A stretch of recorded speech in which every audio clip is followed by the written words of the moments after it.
Halima Yaqub Ishak fled Sudan's violence with her 5 children.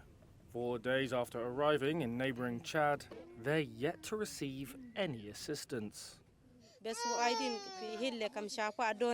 are totally dependent on the food given to us by the Chadian families in the next village. We have small children and we can't go to work and leave them alone to starve. While aid agencies are rushing to distribute food and register new arrivals, resources are tight. And the situation looks to get much worse. Parts of Africa were already facing a deepening set of crises, from droughts to floods, as well as a growing list of armed conflicts. The demand for life-saving humanitarian assistance has been growing. Now, after conflict erupted between Sudan's army and the paramilitary Rapid Support Forces, an additional 5 million people in Sudan will need emergency assistance. That's according to an internal UN estimate that said half of them would be children. By October, some 860,000 people are expected to have fled to neighbouring countries, including Chad, which has its own dire humanitarian crisis. But just as demand is escalating, resources are being diminished. Analysis of UN funding data for Africa shows financial support from key donor governments is dropping off.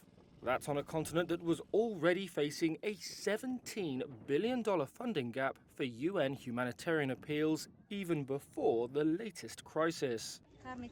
Here's the World Food Programme's Executive Director, Cindy McCain, during a visit to Somalia this month. There is going to be less funding this year. I pray there won't be, but the reality of it is that there is going to be less. And so we're going to have to work on doing more with less. Aid workers, diplomats and donor government officials say funding gaps are likely to grow. That's as Europe focuses on the war in Ukraine, post-Brexit Britain turns inward, and some lawmakers in the United States target budget cuts. Meanwhile, desperation is growing among Sudan's refugees. On Sunday, Chadian soldiers used whips to beat back dozens of women grabbing provisions in one border village.